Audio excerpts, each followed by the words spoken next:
দ্রুততার সাথে নলবাহিত পরিশ্রুত পানীয় জল বাড়ি বাড়ি পৌঁছে দেওয়া।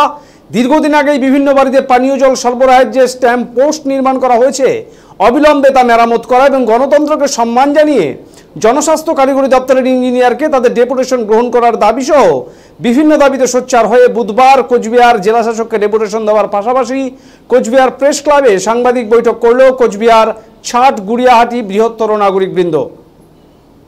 এদিন আন্দোলনকারীরা জানান, দীর্ঘদিন যাবৎ পরিশ্রুত পানীয় জল থেকে বঞ্চিত কোচবিহার ১ নং ব্লকের গুড়িয়াহাটি ২ নং গ্রাম পঞ্চায়েতের অন্তর্গত ছাট গুড়িয়াহাটি গ্রাম। প্রায় ১ বছর যাবৎ এই এলাকায় পানীয় জলের রিজার্ভার নির্মাণ করার পাশাপাশি এই গ্রামের প্রায় প্রতিটি বাড়িতে পানীয় জল সরবরাহের জন্য স্ট্যাম্প পোস্ট বসানো হলেও আজ পর্যন্ত এই পরিশ্রুত পানীয় জল সরবরাহ করতে পারছে না জনস্বাস্থ্য কারিগরি দপ্তর। আর এ ব্যাপারে এই দপ্তরের কোচবিহার জেলার এক্সিকিউটিভ ইঞ্জিনিয়ারকে ডেপুটেশন দিতে গেলেও আশ্চর্যজনকভাবে সংশ্লিষ্ট এলাকার মানুষদের কার্যত অবজ্ঞা করে এই ডেপুটেশন নিতে অস্বীকার করেছেন তিনি।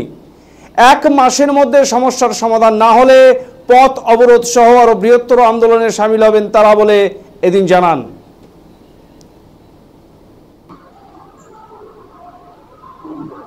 আমরা ছাট গুড়িয়াহাটি বৃহত্তর নাগরিক কমিটি পক্ষ থেকে ২৪০ জন বাসিন্দা গণস্বাক্ষর সম্বলিত আমরা ৬ তারিখে ৬/৮/২৪ আমরা পিএইচই এসডিও এর কাছে গিয়েছিলাম ডেপুটেশন দেওয়ার জন্য। তার আগে পারমিশন নিতে হয়।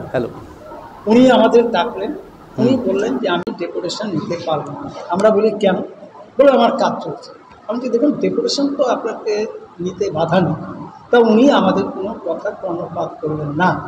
কেন করলেন না? আমরা কিছু বলিনি। কারণটা হচ্ছে, যেহেতু উনি এক্সিকিউটিভ ইঞ্জিনিয়ার, ওনাকে অফিসের ভিতরে আমাদের অসম্মান করাটা ঠিক না। আমরা শুনে চলে এসে আমরা তখন নিজেরা আলোচনা করার সিদ্ধান্ত নিয়েছি যে আমরা ডিএমকে জানাবো, এসডিওকে জানাবো, বিডিওকে জানাবো। আমরা যথারীতি এসডিও বিডিওকে জানিয়েছি। কালকে এসডিও সাহেবের সাথে কথা হচ্ছে। এসডিও সাহেব কালকে পিএইচির সাথে কথা বলছে আমি ব্যবস্থা নিচ্ছি। আজকে আমরা নাগরিক বৃন্দরা আমরা আজকে এডিএম কাছে গিয়েছিলাম। এডিএম সাহেব আমাদের সমস্ত সমস্যা তিনি খুব আগ্রহ সহকারে শুনলেন এবং তিনি সাথে সাথে পিএইচই এসডিওকে ফোন করলেন যে এরকম এই ব্যাপার, আপনারা কেন ব্যবস্থা নিচ্ছেন না? অতি শীঘ্রই এটা দেখুন, আর ডেপুটেশনটা যাতে নেন তার জন্য একটু চিন্তা ভাবনা করুন। তা উনি আমাদের কথা দিয়েছেন এডিএম সাহেব যে অতি শীঘ্রই জলের ব্যবস্থাটা উনি করবেন। কিন্তু আমাদের প্রশ্নটা হচ্ছে, আমার যিনি দাদা বললেন সবই শুনলেন, আমাদের প্রশ্নটা হচ্ছে রিজার্ভার ১ বছর করে হয়েছে, তার আগে বাড়ি বাড়ি জলের স্ট্যান্ড পোস্ট দিয়েছে, তার জন্য আধার কার্ড নিয়েছে, কিন্তু আজ পর্যন্ত স্ট্যান্ড পোস্টগুলি অকেজ হয়ে মৃতপ্রায় হয়ে পড়ে আছে, নোংরা হয়ে পড়েছে, কেউ খুলে রেখেছে, জল পাচ্ছে না, সে ক্ষোভে বলুন যাই খুলে রেখে। আমাদের প্রশ্ন হচ্ছে, এই যে রিজার্ভার হওয়ার আগে যে স্ট্যান্ড পোস্টগুলো যে বসেছে, এই যে সরকারের বিপুল অর্থ নষ্ট হয়েছে, আমাদেরই তো ট্যাক্সের টাকা, এর জবাব কে দেবে? তা আমাদের দাবি ডিএমের কাছে করেছি যে এই আমাদের এলাকাটা হচ্ছে 80% গরিব লোক পানীয় জল কিনে খাচ্ছে, তাদের জলটা যাতে দ্রুত সরবরাহ হয় এবং ওই স্ট্যান্ড পোস্টগুলি পিএইচিকে ঠিক করে দিতে হবে, এটা হচ্ছে আমাদের দাবি। আমাদের এডিএমের কাছে 3টা দাবি দিয়েছি। একটা দাবি হচ্ছে অতি দ্রুত পানীয় জল বাড়ি বাড়ি সরবরাহ করতে হবে। 2 হচ্ছে অকেজ স্ট্যান্ড পোস্টগুলো ঠিক করে দিতে হবে। 3 হচ্ছে এক্সিকিউটিভ ইঞ্জিনিয়ার কার শক্তি বলে তিনি জনগণের রায়কে উপেক্ষা করে উনি ডেপুটেশন নিলেন না, এই ডেপুটেশন তাদেরকে নিতে হবে। এখানে প্রায় ৬,০০০ মতো পরিবার যুক্ত আছে। আমাদের নাগরিক বৃন্দের পক্ষ থেকে একটাই দাবি যে এই মাসের মধ্যে যদি ওনারা এর সমস্যার সমাধান না করেন, আমরা তাহলে চাকির মোড়ে আমরা বৃহত্তর আন্দোলনে যেতে হবে, সেটা হচ্ছে পথ অবরোধ। এই ব্যাপারটা প্রায় 1 বছর থেকে, আজকে 1 বছর বললে ভুল হবে, প্রায় 9 মাস। আমরা 4 মাস আগে আমরা ফেস্টুন হ্যান্ডবিল এবং আমরা হ্যান্ডবিলের মাধ্যমে ডিএম, এসডিও, বিডিও, এসপি, থানা সমস্ত জায়গায় জানিয়েছি। তারা বলছেন আমরা আপনাদের পাশে আছে, আপনারা গণতান্ত্রিক পদ্ধতিকে আন্দোলন করুন, আমরা আপনাদের পাশে আছি। আমাদের 3টা দাবি। যে দাবিগুলো বললাম, অতি শীঘ্র জল চালু করতে হবে।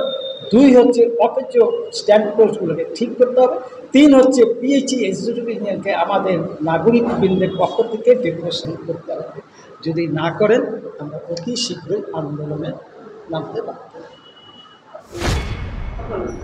আমার নাম মৃণাল কান্তি চন্দ্র। আচ্ছা, কি আশ্বাস দেবেন? এডিএম সাহেব আমাদের কথা শুনে বললেন যে আপনারা 16 তারিখ আসুন, একটা আলোচনার মাধ্যমে নিশ্চয়ই সমস্যার সমাধান হবে। এবং ওই যে লোকে কিনে খাচ্ছে বাড়ি বাড়ি, যারা পাচ্ছে না তারা প্রত্যেকে কিনে। হ্যাঁ,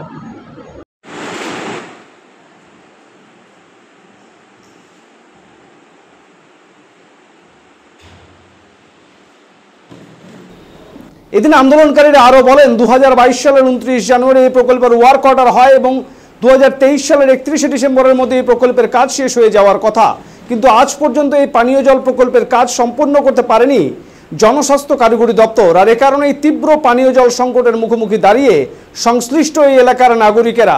তাই দ্রুততার সাথেই সমস্যা সমাধানে প্রয়োজনীয় পদক্ষেপ নেওয়ার দাবিতে সোচ্চার হয়েছেন তারা বলে এদিন জানান।